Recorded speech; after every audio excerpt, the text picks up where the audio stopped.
สบายดีทักทายเนาะท่านผู้ชมแฟนคลับเมืองเราส่องเมืองลาวมักม่วนนะเมื่อนี้เห็นเต่าบ่แม่นมาสิพาจกเต่าเด้อพี่น้องเด้อนี่หากอฟืนเข้ามือวานนี่นะนี่ฮะยังจูดอยู่ยังบ่ทันติดพอกันเมื่อนี้เฮาสิพาพ่อแม่พี่น้องไปยามเพียกพี่น้องเฮาเห็นน้ำของเนาะอันนี้แม่น้ำของเด้อ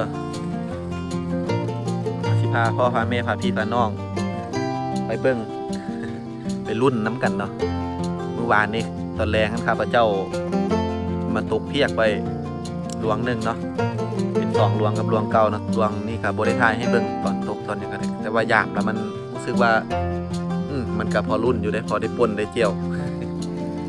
แต่ว่าเมื่อวานนี้ตอนแรงข้าพเจ้ามาตกไม่เนาะแต่กับบริทายให้พี่ให้น้องเบิ้งแต่ว่ามื้อนี้ตอนเศร้ามื้อนี้พอกันเศร้ามื้อนี้ข้าพเจ้าสิพาไปยามเนาะยามเพียกหรือว่าคนฟังไทยเพิ่นสิเอิ้นว่าเบ็ดลาวเนาะฟังลาวนี่ก็สิเอิ้นว่าเบ็ดเพียกเดี๋ยวเฮาไปรุ่นน้ำกันเนาะไปกับเรือเล็กเฮาจอดอยู่ทางลุ่มนี่เนาะน้องสีฟ้ามีแฟนคลับผู้หนึ่งนะเพิ่นเอิ้นว่าสีน้ำทะเลนะก็สุดแล้วแต่ละภาคนะเพิ่นสิเอิ้นบ่คือกันนะสีน้ำทะเลบ่หรือว่าสีฟ้าลังบ่อนลังที่เพิ่นก็สิเอิ้นเป็นสีน้ำเงินนะไปรุ่นน้ำกันพี่น้องเฮา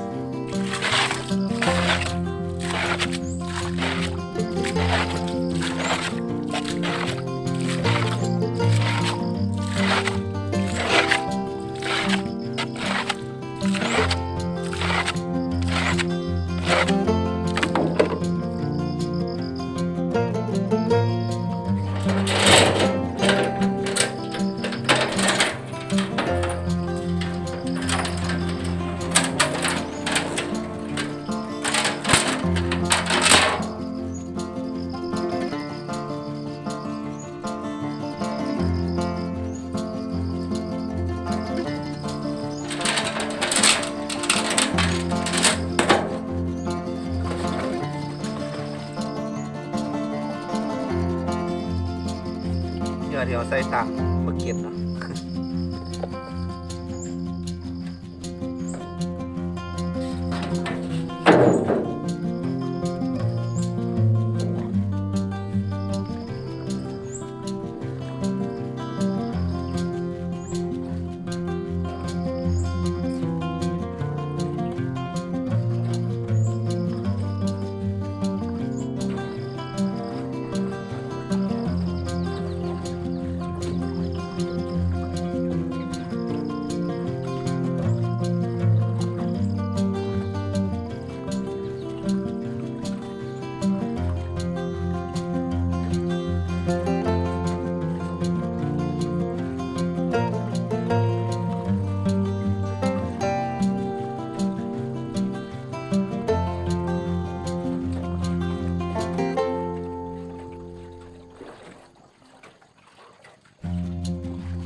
เน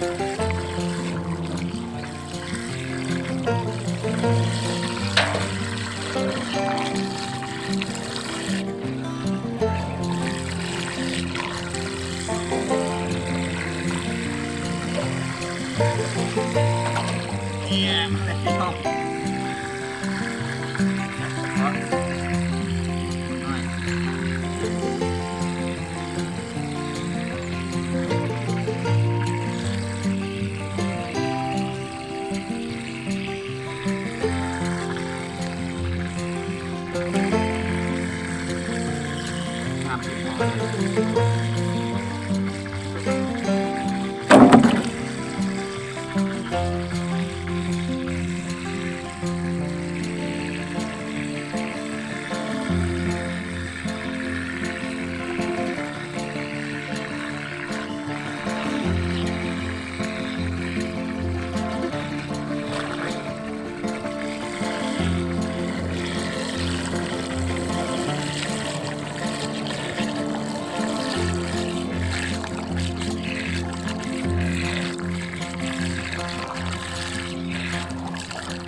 ตัวเดียวก็รอดน้องเลยลองสอบก่อน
มาเอาท่าแล้วเนาะพี่น้องเนาะ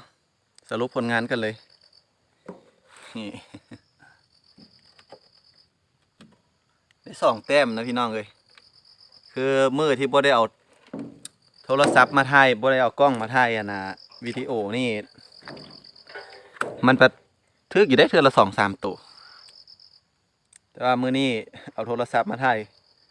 มันบ่ทึกดันบ่ทึกตอนเช้ารอบเช้าเนาะนี่เนาะเดี๋ยวมื้อสวยก็สิมายามตื่มอีกนะพี่น้องเฮามื้อสวยยามเช้ายามสวยยามแรงสิทึกหรือบ่มื้อสวยนี่ก็ได้มันเมื่อคืนนี่ก็ฝนตกด้วยนะมันก็เลยบ่ทึกนะนี่ตอนเช้าก็ยังย่อยปอกแป๊กปอกแป๊กอยู่นี่กันแล้วจังพอกันไหมพี่น้องเฮาเอ้ยอันใดบ่คักบ่แน่กะตามนี้ตีชมมาในคอมเมนต์ได้เด้อพี่น้องเด้อแล้วจังพอกันไหมนะคลิปต่อไปพี่น้องเฮา